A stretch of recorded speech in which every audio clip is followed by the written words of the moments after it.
Hello, everybody. Dr. Rick Wallace here, dropping in on you.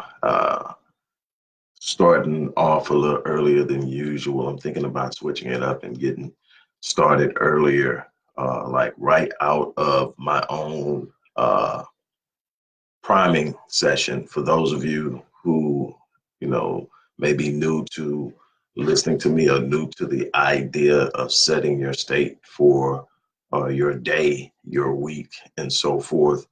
I am an advocate and I teach my clients and I practice myself the process of what is known as priming. Priming, as it suggests, is the preparation for your day, the same way in which you would prime a vehicle before you painted it or prime any surface before you paint it. You need to prime yourself, your mental state, your emotional state, your physical state for the day that you have ahead of you. Because when you set your state, it dictates how you move through your day. And so every morning I wake up and my priming begins with the establishment of gratitude. I wake up every day with the first intention being having a heart of gratitude. Gratitude opens the door for you to receive all of the things that you desire to receive in life. Everything comes to you through the gate of gratitude. Gratitude is an expression of thankfulness for things you already have received in the way of life, in the way of family, in the way of familiar relationships, your spouse, your children, your career, your business, your finances. And it's real easy for me, and I tell people this all the time. And the first thing that I'm grateful for is the fact that when I wake up in the morning and I look to the left of me, laying there is my wife. And when I watch her take her next breath after I wake up and I look and I see her and I see her take her breath, I say, she's still with me. That's a reason to be grateful. And that's how I start my day. Literally, if I can look to the left and see the person that I loved enough to commit my life to laying there and she's still with me, that's a reason to be grateful. And then I've had people ask me, well, whatever, Doc, I don't want to ever wish this on you, but with you weighing so much in your wife, what happens if one day she's not there? And that's a reasonable question. And the thing is, one of the reasons that I never really get knocked off keel no matter what happens is I don't give myself an illusion that life can't shake me. Life can't shake the ground I'm on. I never sit up and say, man, I'm in this world and it's nothing that can happen to me. I'm just on cloud nine. I know that you have things for a time. And my hope is that my wife outlives me, but I also know you have things for a time. And so it makes me appreciate her even more. But what if I woke up and she wasn't there? Then I would be grateful for what she left me with. The understanding and knowing that true love exists, that you can find this deep place to love that totally changes you. That will never leave me. And then I will wake up. And the second thing that I'm always grateful for is the day before, over the course of the 24 hours previously, I took anywhere between 17,000 and 30,000 breaths in that day. If depending on if it was a day where I skipped a workout, it would be low around 17,000. If it was a workout, more around 30,000, up close to 30,000 breaths a day. Every last one of those breaths is something worth being grateful for. Hello, Lee and Martha. Thanks for stopping by. It's something to be grateful for. So, and then I normally do at least three things every day. And the first two things are pretty much always the same: my wife and the fact that I'm breathing. And then everything else is under um, the understanding that because of these things, I can go out and accomplish and deal with and engage and attack anything, and with the confidence that I'm going to come out on top. And so that's the beginning of the priming. And then I establish in my mind what type of day I'm going to have, and no, I cannot dictate when something's going to go wrong or not. I can't determine how someone else is going to handle me, treat me, discuss me, talk about me. And those aren't things that I get myself involved in anyway. What I say when I'm determining how my day is going to go, how am I going to engage the day? Am I going to engage it from a day from a place of victimhood where, oh my God, something else is going wrong. Oh my God, what else can go wrong? Oh my God, all these things that put you in a position of helplessness? Or am I going to engage the day from a place that says, no matter what happens, I'm built for this and I'm going to take it on and I'm going to win? And then I establish some specifics that I will get done that day. And then once I establish those specifics, I go out and I create an environment of expectation. And that's saying you are capable of receiving everything you desire today, everything you strive for today, everything that you look for. You will have a powerful and impactful day, and you will be rewarded for your energy and your effort. And then after doing this, you can do this in as little as 10 to 12 minutes.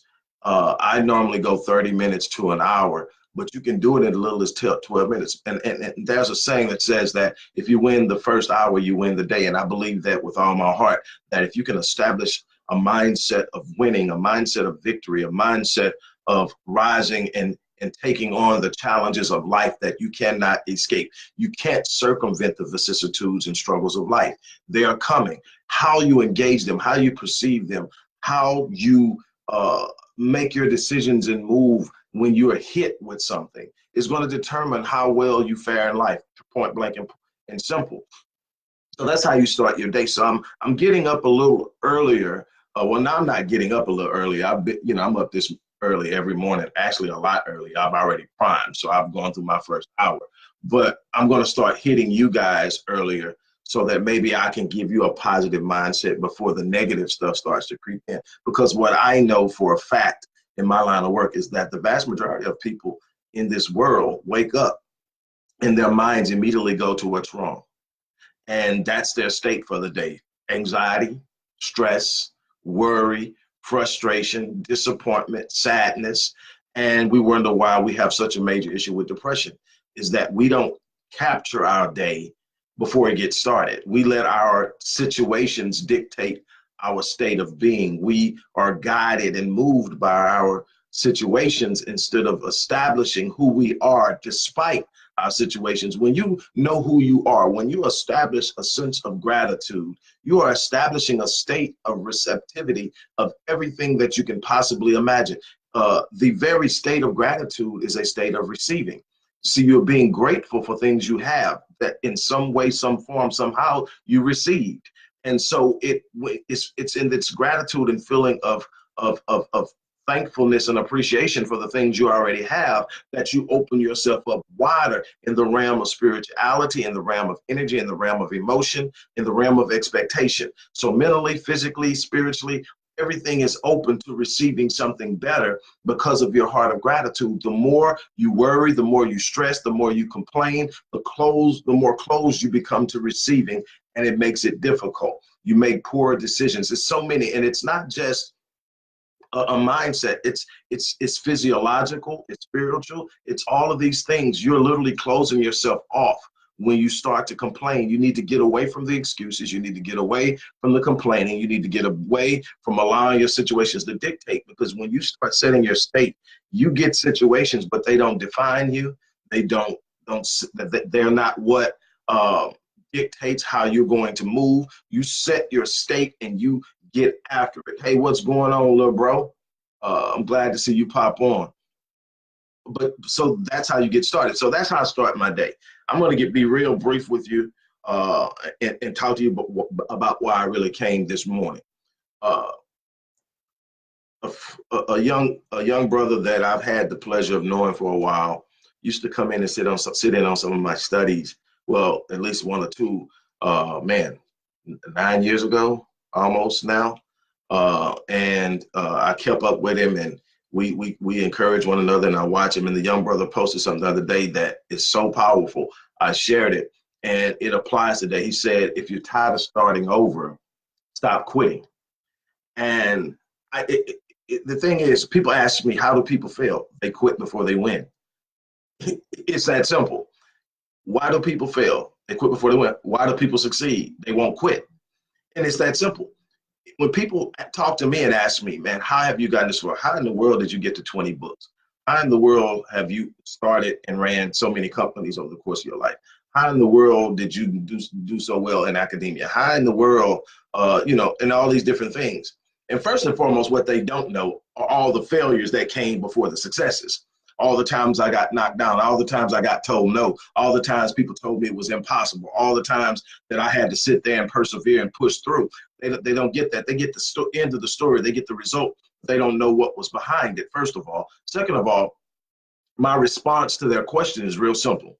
How do I succeed? How do I continuously do things that people say I can't do? Is number one is I'm wired to attack that. First of all, I'm wired to attack that. So what do I mean by that? I'm wired to attack it. If you want to see me do something, tell me I can't do it. I hate the word can't, and I hate the word realistic. There's an ongoing joke in my circle. You know, what people literally who know me know. And the thing is that if you want to get distance from this cat, tell him he's not being realistic, or tell him to be realistic. I hate that word. When someone tells you be realistic, what they're actually telling you is, I don't believe it's possible, and I am demanding that you operate upon my beliefs. I don't care what you think. I don't care what you see. I'm not trying to see your vision. I'm not trying to understand your dream. In my heart, I can't see it being done, and I'm demanding that you operate based on my beliefs. That's what be realistic means. It means I can't see it, so I don't want you trying it. And that's an absolute no-no. That's negativity you're bringing into my circle. And while it probably will not have one iota of an effect on me if you say it to me once, somebody who's around me that may be trying to glean from me might take it and it might shake them. And I don't want that in my circle. So that's the first thing. But at the end of the day, the answer to the question of how am I successful? I don't know how to quit. I'm relentless. That's my one word. And Evan Carmichael wrote a book called My One Word, and it talks about how you can break down at the purest sense who you are in a positive sense that will get you through anything you go through. And you know, some people's one word is love. Some people's one word is growth. Some people one word is tenacious, and all these. My one word is relentless. It means I don't stop. I will not quit. I will keep going. And so my mindset is, if I start it, I finish it. If I decide I'm going to do something, I'm going to have something, I'm going to get it, or I'm going to die trying. Those are the options. I don't put any other options on the table. One of the things my wife asked me when she first started really seriously, you know, when we first started being together, you know, for those of you who don't know the story, I met my wife initially as on a professional level. She was my client. After we finished working with each other, she went on her way, published a book. I mean, it just, you know, really, really solidified who she already was. And when we came back in contact with one another, that was this woman that I knew I saw when I was working with her. And, you know, it was crazy because there was this big gap when a lot of things were going on in my life and a lot of things were going on in her life. But like when she came back in and I saw her, it was like within maybe a few weeks, it was like, hey, look, I want you in my life as my wife. You down? And that wasn't exactly how I said it, but you know, I said, hey, let's do this. And she said, let's do it. And we weren't that long before we got married. I'm real big on making decisions and being decisive. I don't have a commitment phobia. I don't have one of those things where I got to look at something. One of the biggest problems we make is we don't make decisions. We're so afraid we're going to make the wrong decision. I'm not saying go out and just marry anybody. That's not what I'm saying. I'm saying that I spent 12 years figuring out who I would best be effective with. I knew the characteristics, the attributes, the type of heart. Loyalty was at the top with me. She was immensely loyal. And so her heart was perfect fit and merged with mine. And so I knew, you know, I had worked with her. So I knew that at that time I worked with her. She was unbelievable. And then she had came back better than when I knew her. Yeah, I made the move. So, but the thing about it, the one thing she asked me was at the beginning, do you have a plan B? Because she knew that I had these goals I was going after. I was coming out of a real bad and difficult time. I had gone from, you know, flying and soaring to hitting rock bottom, you know, almost at terminal velocity, just free fall, bam. and I was climbing out of it, and she knew, and she asked me point blank, do you have a plan B? My answer was no. And she said, good answer. And the thing is, you know, people say, well, why wouldn't you have a plan B if something don't work? I didn't say don't all, I say, I'm not saying don't adjust how you're doing something. I'm saying if your goal is to be an author, keep going until you get the book published. Maybe you start out writing one way and you change. Maybe you change the title. Maybe you change your system of how you write each day. Maybe you change your environment. But if your passion is to deliver a book that will empower people or inspire people or make people laugh or whatever it is, if you know the things I've seen where people have come on, people get to see the end result. You know, I'm not as a big of a Kevin Hart fan as a lot of people, but I'm a real big fan of people who put in work. What people don't know is before Kevin Hart hit big, there were 19 years of setbacks and failures. 19 years of setbacks and failures. And a lot of people say, man, you wasted 19 years. This dude is the top grossing comic and selling out stadiums. And so it's paid off now. The 19 years, he's paid for that already. He's been compensated for all the struggles of the 19 years by what he got by sticking with it. And you can go over and over again. Tyler Perry stepped in his car. Oprah Winfrey was fired for crying on the job, you know, at her first gig at a news station. And you just go on, and you start reading about Tony Robbins and, you know, and his story, and Les Brown and his story. Everybody had all these failures, but they didn't quit. They didn't have a plan B. They knew what they were going to be, and they were just striving for it. So I don't have a plan B, because this is what I can tell you about a plan B. And the whole thing is this: the title of this thing is "Don't Tap Out, Leverage Your Pain." But see, the whole thing, I can tell you, the one thing I can tell you about a plan B, here it is. All right, you got this one thing on the table. This is what you really, really, really, really want. But you come up with this plan B. Well, if this doesn't work out, I'm going to do this. What happens? You are going to inevitably run into pain. You're going to inevitably experience difficulty, frustration, and delay. Delay is what gets a lot of people. We don't have the patience and the commitment to stick with something. And I try to tell people all the time, you've probably heard me say this: delay does not mean denial. Delay is not equivocal to denial. Delay is a part of the process. Delay is what tests you to see just how committed you are. It's the universe's or God's or life's way of sitting up saying, do you really want it? How bad do you want it? Are you going to go after it with tenacity and sagacity until you have it? Or are you going to sit up and do what most people do? What a plan B does is it gives you an out when it gets tough. When people are telling you no, when the money is funny and the cash flow ain't right and everything is going on and people saying, are you sure this is what you should be doing? Why don't you try this? And there's that plan B sitting up there, and it's looking real clean and easy. You can't see any of the difficulties that come along with plan B because you are ground down in plan A. So you jump off of plan A and run to plan B. Now here's the thing. Some people are successful in plan B, but what I find out most is people end up way down in D, E, and F. Why? Because they train themselves to quit when it gets tough. See, if you tell yourself, I don't have another option, if I don't do this, I'm just out, and you say, I'm going to stick with it because if I die trying, I still didn't fail, and that's the mindset you have, that I'll rather die trying than to quit, then you succeed.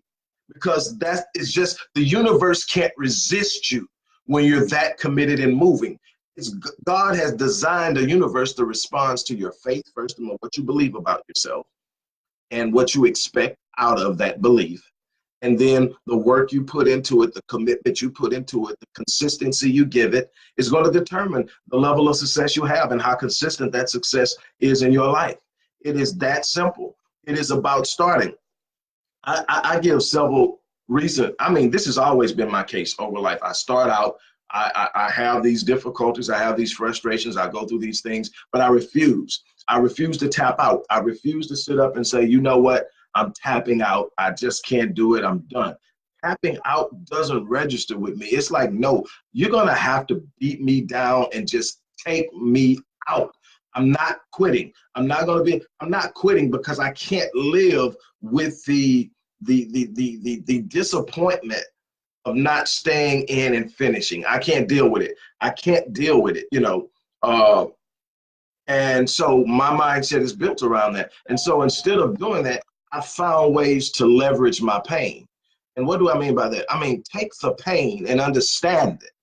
See, I tell people all the time, one of the biggest things you have to do in life is, first of all, become acquainted with yourself. Have a sense of self-awareness. Know who you are, know what you are, know what you're capable of. And in that self-confidence and that self-awareness, you will become acquainted with your purpose.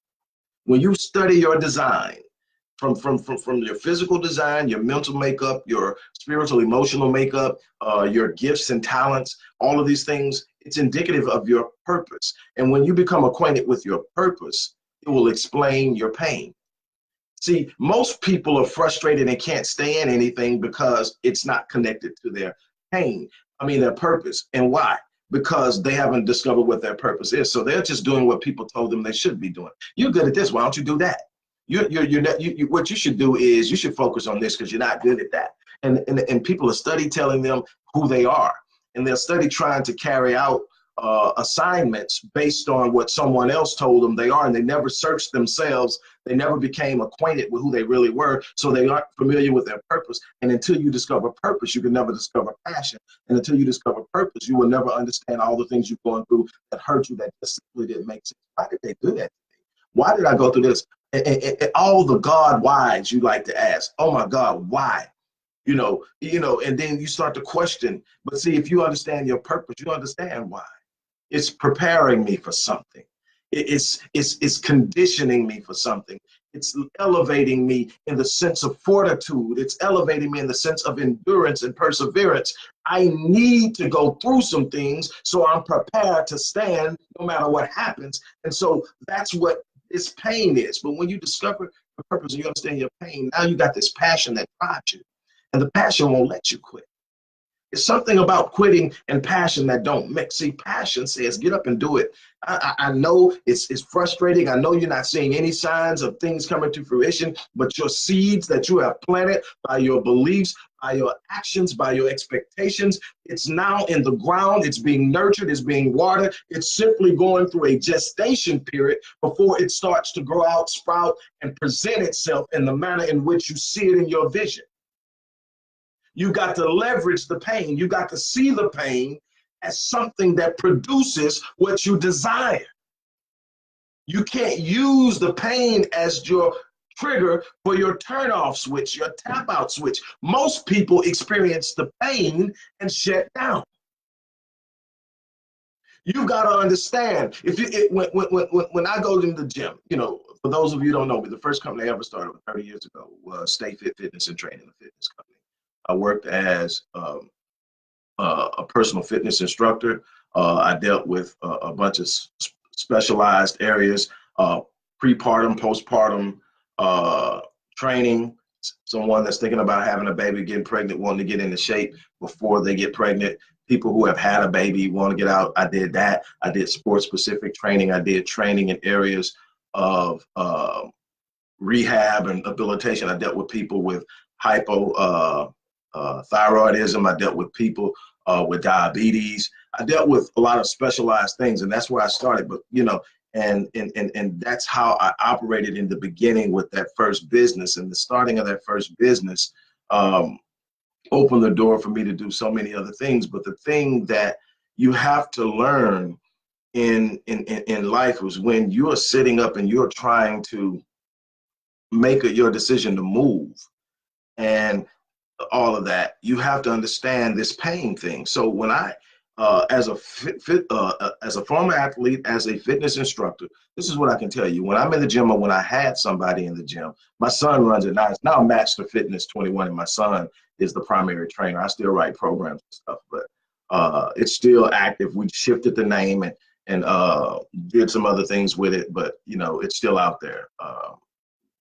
It's very successful. I'm very proud of my son. To see somebody, doing something that you have a passion for, that, is a part of who you are. It's awesome. But anyway, here we are, and you're in the gym, and I tell you, okay, give me 20 burpees or 20 push-ups or 50 push-ups or 100, depending on what fitness level you're at. Or here we're on the bench press, and I'm saying, knock me out 10. And then right around 7, you start to struggle. And I tell you, come on, you got it, you got it. And I'm spotting you, but I'm really making you push it out. And then you get up that and you're to 10. I said, give me one more. And you're fighting, you're struggling, you're barely pushing. I said, give me one more. And then I get it up. And then when you're thinking, okay, I can put it, I said, no, no, no, you got one more in you. And then what am I doing? What I know is, first and foremost, the first 5 or 6 that you knocked out had no benefit whatsoever. That was you just getting to the point where the pain kicked in and the work really started. See, the pain is an indicator that now you're in an area where your muscles are breaking down in order to carry out the exercise you're requiring of it. And what happens is the gym is not where you build. The gym is where you tear down. The gym is the process. And it's the same thing in life. The gym is where you tear down. The process of delay, the process of frustration, the process of difficulty is what's happening in your life. And you're quitting when you get to the pain, whereas where you actually start to get the most benefit. See, that last one where I stood up and snuck it in and they weren't expecting it, that did more than every other thing there. That one thing where they fought and they pushed and they pushed and they pushed and they pushed. And see, you think all of it is in the build up. No, it's in those ones that you're badly fighting through, where your body's saying, I'm not ready for this. I don't have what it takes to do this. And you still find a way to push and push and push until there's nothing left. And you say, okay, my muscles are dead. Now you go home, you eat right, and you rest. When you go to sleep, your muscles say, okay, if that's what they're gonna do, if that's what they're gonna do to me, I've got to rebuild myself. I've got to adapt to what's happening, and I've got to rebuild myself stronger than I was before we started doing these exercises. So your muscles remember what you did to it, and they start to adapt to that. So the next time you try to do it, it won't be as hard.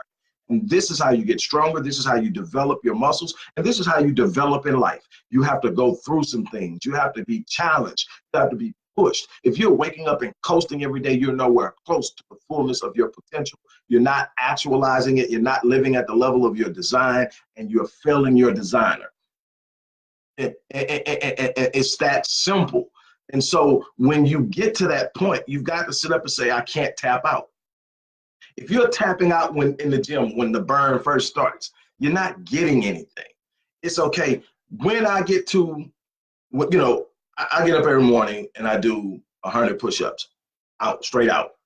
And that's the thing. I do that every day. Now, most of the times I tell people you don't work the same muscles every day, but I've got this thing. And it's something that I work for, and it's something that is important to me. And how I got back to it, this is something I was doing before I had my incident a couple of years ago in October. October the 1st of this year made 2 years since I had a major issue, had a seizure for the first time in my life. A seizure was so intense that it literally ripped both of my shoulders out of socket. I mean, complete dislocations out of both sockets. I fell while having a seizure, completely fractured my upper humerus. And if anybody ever broke their upper arm, you know what I'm talking about. It ain't like breaking something down here, which is bad enough. But when you break this baby, all kind of things happen. And so I had a situation where I couldn't bathe myself, couldn't change my clothes. My wife had to really look after me.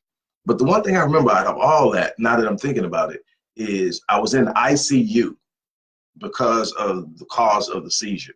And I'm thinking, man, I've never been in a hospital before this stuff started giving me a problem. And here I am, and I'm in ICU 4 days. My family's up. I mean, everybody's up there because it was that bad. And for the first time in my life, I realized I was not invincible.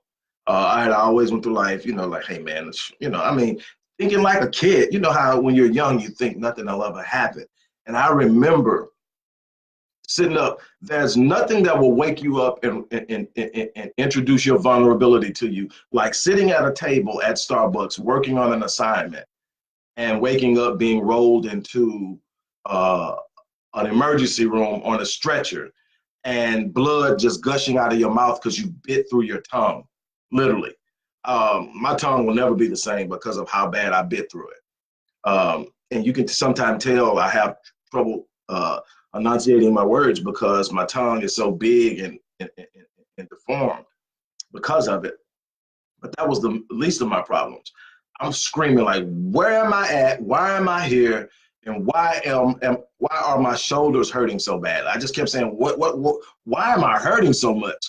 And I couldn't figure it out. And so I'm looking at all the blood flowing down. I'm looking at the physical trauma.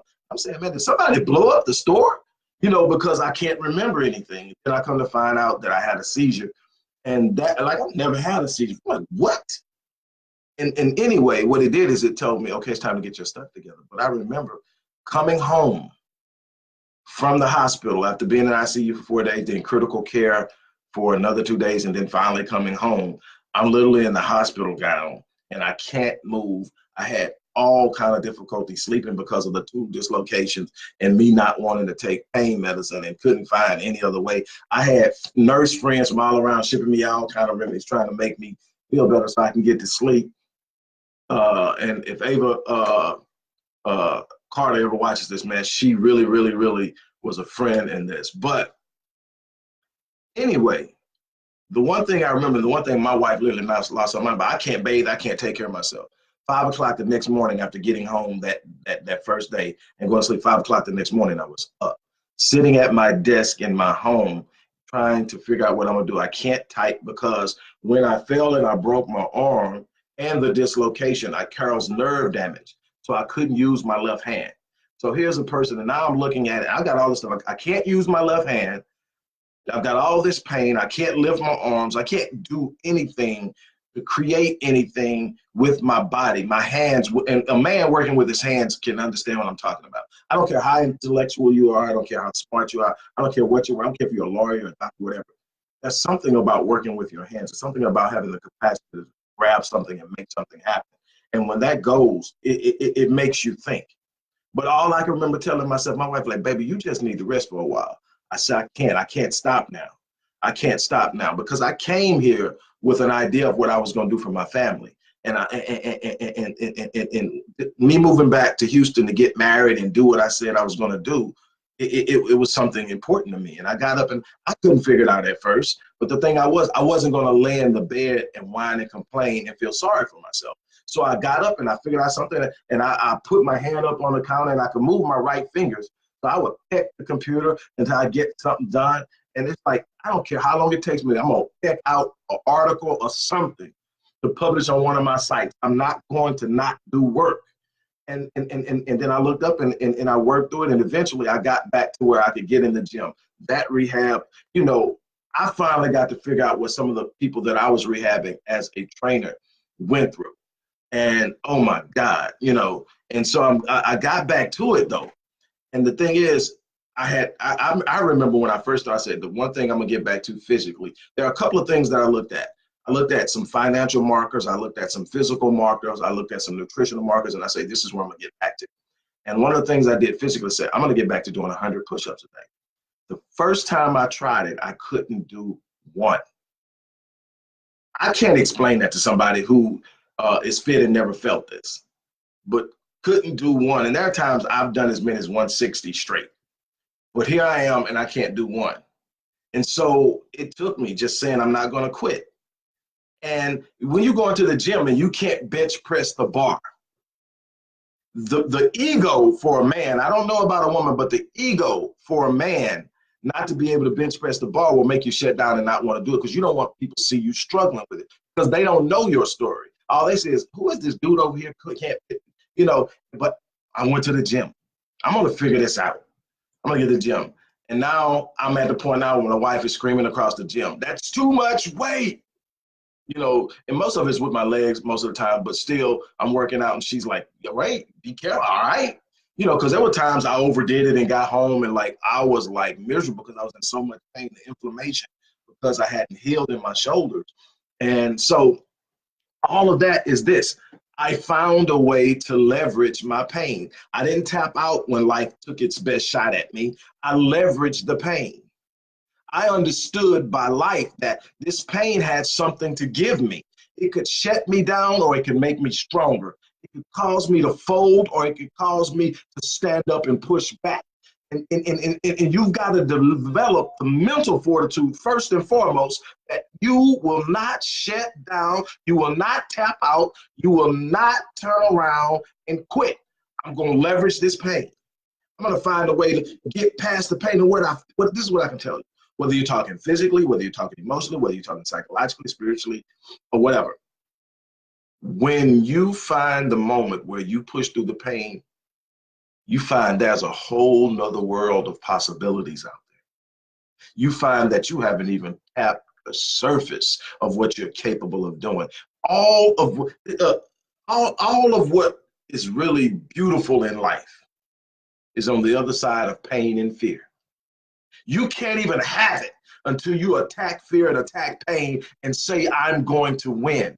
All of the things that are beautiful, all the things that are worthy, on the other side of pain. You can't circumvent pain and experience life the way it was meant to be lived and experienced. Don't tap out. Find a way. Train yourself. But see, we live in a world where you're trained to quit. Number one, you're told that everything you want is just a click away. Everything you want is just within a reach. If you just try this, you can get this just like this. And everybody's looking for the quick fix. Everybody's looking for the get rich quick. Everybody's looking for, the fast moving, I don't want to put no work in, awesome relationship. I'm just going to get it. We're going to be on fire. We're soulmates. Everything's ticking, everything's right, everything's good. And then you realize you got to put some work in and you don't know what that looks like. That's what the problem is. Nobody has been trained to push past the pain. But when you start looking at the people who are successful, who came from nothing, they learned early to push past the pain. They learned early to convert their pain into positive energy. One of the things that I teach my advanced clients, you got the beginners, you got the intermediate, and you got some people that are good, and then you got people who are advanced. One thing I teach them, I teach beginners and intermediates to avoid negativity at all costs. Keep negative people out of the circle or whatever. But there's actually a way, and this is spiritual. It's emotional, it's mental, and it's physical. And I teach my advanced clients. This is something you don't play with if you're not advanced. If you really don't have control of your thinking and how you engage life, you don't want to play with this. But if you are advanced in your thinking, and I can get anybody there, but if you're not there, don't play with this. But I have trained my advanced clients, my advanced students, how to convert negative energy. See, while energy can't be destroyed, it can be converted or transformed.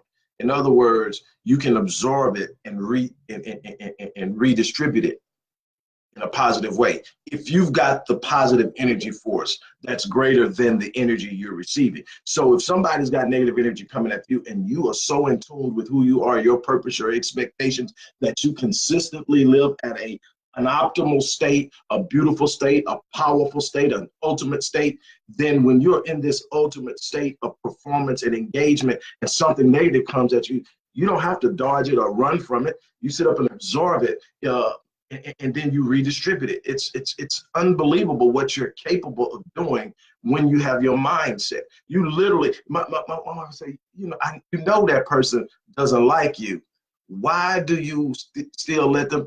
Because the energy they send is energy. I'm an energy hawk. And, I love positive energy, and the people in my circle have to have positive energy. But when someone comes around with negative energy, I don't get in the corner. I don't move around. I don't get defensive.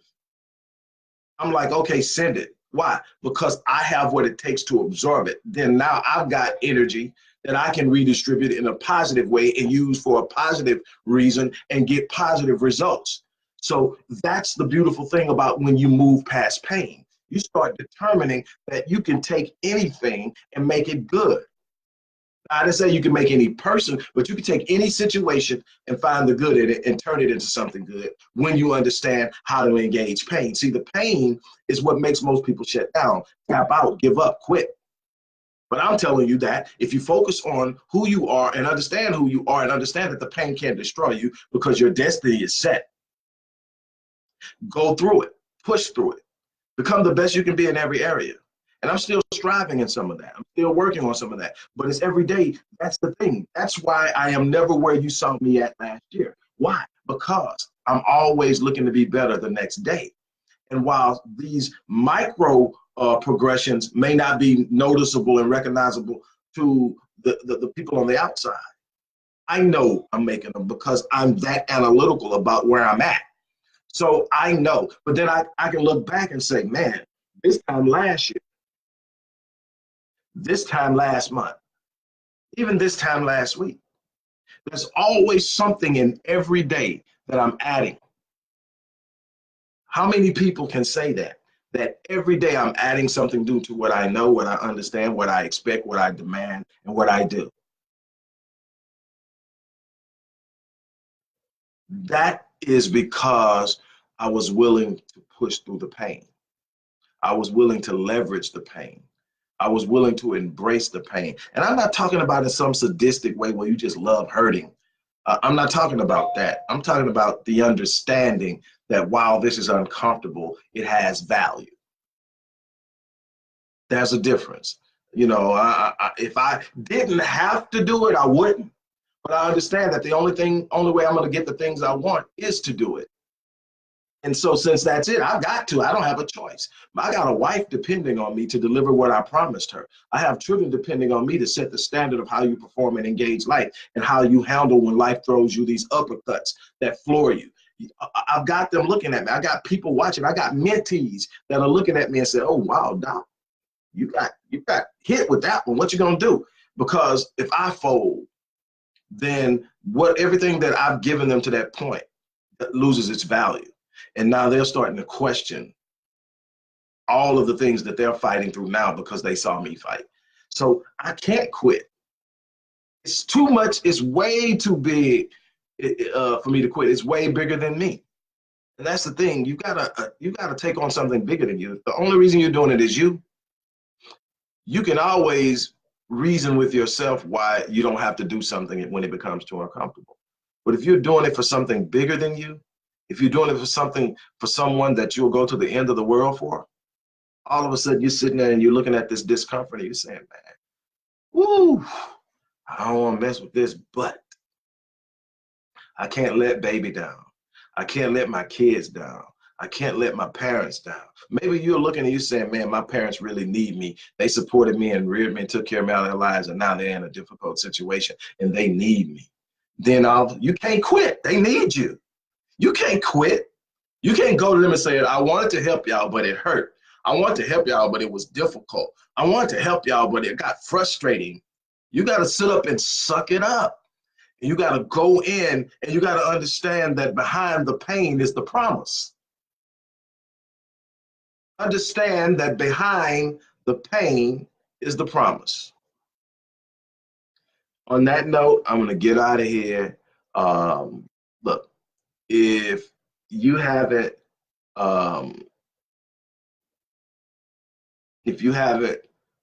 gotten the Critical Mass book, the link is in the description box. If you're looking to work with me, there's a chance for you to take advantage of a 30-minute free breakthrough session in the box. There's also a way for you to sign up and enroll in some master classes that are coming next month, and we're enrolling now. First 100 people get a significant discount. That all the information is in there. I'm not going to dwell on it. But if you haven't gotten Critical Mass, this book is a peek inside the mind of a madman. And that's me. And I'm mad because I don't have limitations. I don't put limitations on myself in any way. I look at where I'm at and I understand the work that has to be done, and then I do it. And I am telling you, this book right here is, I mean, it in itself is something, because the publisher, Odyssey Media Group, that's me. I mean, just, you know, it's amazing. So I'm not just the author, I'm the publisher. And you know, I've got a couple of new deals on the deck from some pretty big things that's going on with the publishing company. It's just, but what would happen if I would have took the first 3 publishing companies that told me in my first book 20 books ago, The Invisible Father, Reversing the Curse of a Fatherless Generation, that it's not going to be published, not because it's not well written, but because there's no audience for it, and it would be a bad investment to promote it. And what if I took no for an answer? There wouldn't be the other 19. There wouldn't be an Odyssey Media Group and Publishing Company. There wouldn't be so many things that have opened up because of the books. And, you know, so many writing gigs, which I absolutely love doing. I mean, it's just sitting up and saying, okay, and one more thing, I'm just sitting up thinking, see, people don't understand the story. What most people don't realize is I wrote my first book by hand. I wrote it with a pen,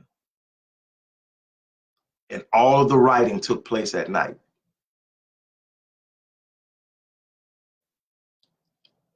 It's just, don't let anything stop you if you got a passion for it. I don't know if my baby brother, my little brother, is still on here, but Will, you know, I've watched him build. You know, I see one of my little sisters on here. I watched her build from where she was and becoming an author. You know, we got a family of authors. You know, her and her twin both are authors. My wife is an author. And but I watched her, and now I watched her come into the coaching business, and I'm like, hey, you know, and I mean, to me, I get excited. I'm not the person that looks up and says, man, here comes somebody. I'm like, man, the more people, the merrier. I don't believe in lack. So I don't think because somebody else comes into my field or gets something I have that it diminishes me. It makes me feel great. You know, it makes me feel, you know, like, hey, you know, maybe I had a little something to do with it. And if not, still, it's awesome to see people you love achieving. And Donna, if you're still on here, baby, yes, I will be at the Rite of Passage breakfast this coming Sunday. I forgot to get back with you. I'm gonna commit to that. I want to be there. I think it's an honor to be asked to be there. So I'm gonna be there. So let him know I'll be there, and I'm looking forward to it. Okay, back to this, and then I'm gonna get off. I was supposed to be off a while ago, but this is like so big to me because people don't know my story. And if you don't know my story, you can't really understand why I'm so hyped about where I'm at right now and what the possibilities are. Because see, life tried to take me out. Life tried to just shut me down. Life said you're too high on the hog, you feeling yourself too much, and life snatched the rug. And yeah, a lot of it was the arrogance of believing I had arrived and that nothing could happen to me, and making poor decisions out of arrogance, not really being aware of what I was doing, too cash heavy, too arrogant, made poor decisions that really got me hemmed up, took 4 years of my life away. But that's where the book was written by hand. And I just look and, you know, and so many people were ready to count me out. So many people were laughing. So many people were sitting up and literally reveling in my demise. But like a phoenix, and not at one moment did I feel my game was over. Now, that was some times, I mean, I was so overwhelmed from a mental perspective that I thought I would lose my mind. And matter of fact, when I found myself at my lowest point, my prayer to God wasn't, see, if you've heard me before, no matter what your faith is, you ought to have communion with a supreme being and an understanding of what that means to you. In my conversation with God, most people praying, oh God, help me. Oh God, take me out. Oh God. And people who know me know my theory on that. I don't care if you feel like your prayer life is failing, it's because you're asking for something you can't have. There are certain things you shouldn't even have to ask. There are certain things that if you really in tune and know who God is to you, you know you can or you can't do. So if you're asking for something you can't do, you were asking in vain. If you ask for something you can do, you should be out doing it. And then the power comes. So my prayers are real simple when it comes to what I ask for. Now, when it comes to just being in direct communion and relationship and communicating, I do it the same way I would do with any wise person, like I did with my father. I'm gleaning, I'm taking, I'm looking at, just because I know you, what I'm capable of. And however you see God, I'm not telling you how, I'm telling you how you need to be tapping in. But the one thing I've said over and over again, God will never deliver you from the giants He designed and sent you to slay. That prayer to deliver me when you're in the midst of the fight and that's where you're supposed to be, ain't gonna happen. And you can quit. You can run and retreat, but the delivery from it and giving you another place in life where everything is gravy and good, that's not it. There's a fight that you were sent to have. That was a struggle. That was some heartache. That was some disappointment. There were a lot of things that you were here to go through because some people on the outside are watching you and expecting you to show them what to do. There are some things that you are this when you go to war and you are going through something. I had to go through the war of divorce. Some people needed to see how to come out of divorce, that life isn't over if you do. Some people had to see that even when you make a mistake that puts you in a situation that ends up in a divorce, that life isn't over. You are rebuilding yourself, reconstructing yourself each and every day. You can change your situation, but people need to see it. I couldn't escape that giant. I had to live with it. I had to fight it. I had to defeat it. And every time I come up to a giant, my prayer is the same it was when I found myself at rock bottom. I ask two things. Don't let me die in it or lose my mind, because at some point it was that bad. The pain was so bad, unbearable, that I thought I was going to lose it. So my prayer was, you've already created me for this, so I know I'm built for it. Don't let me die in it. Let me live long enough to come out of it, and don't let me lose my sentimentally. Everything else, I got it. I got it because you built me for it. I was designed for it before I ever got here. That's the thing. If you can't sit up and talk about an omniscient God, a God that knows everything, past, present, and future. Let me break that down for you. Let me put that in perspective. I know I said I was going, but something's on my heart right now. Look. Let's just be real with one another for a minute. Let's put all the science out of the way for a second. Let's put all of the techniques out. Let's just talk about where you're at in your pain. See, when we say God is omniscient, all-knowing, I don't think we really put it in a true perspective. And I'm that analytical person that decided to break it down. And so it means that God has always, in eternity, known everything that has ever happened, that is happening, and that will happen. Not only does he know all of that, he knows all the what ifs. Oh yeah, you say, what if I wouldn't have done this? Man, what if I'd have made that decision big? What if I wouldn't have got married back then? What if I wouldn't have these kids? It's already known. And the wonderful thing about this consciousness that I'm talking about, that you literally have 100% access to, and I'll get into that in another segment, but you have 100% access to this consciousness that knows absolutely everything. That's what's so beautiful about it is, if you were to sit up and ask God, this consciousness in the universe, what if I would have did this? Without having to calculate, it would be there. That's how powerful it is. But we don't know how to tap into it. We're living every day in fear and not understanding the power and the access that we have. So if God, with all of this omniscience and knowing everything that's ever going to happen, designed you to do something and didn't equip you to deal with it, that would be kind of sucky, wouldn't it? That would be kind of messed up, wouldn't it? So you got to believe that if he designed you to do something and he knew exactly how you were going to get there, every decision that will be made and all the things that are there, that he also created you with the things you need, or the ability to grab hold of the things you need to get it done. In other words, there's absolutely nothing you need to do that you can't do. Think about it. Think about it. Think about it. Think about it. Look, pain is simply a reminder that you're moving forward. Pain is simply indicative of what you are about to do or accomplish. God placed everything worth having in this world on the other side of pain and fear. You've got to conquer both of those. And when you do, unbelievable and unimaginable, beautiful things will happen.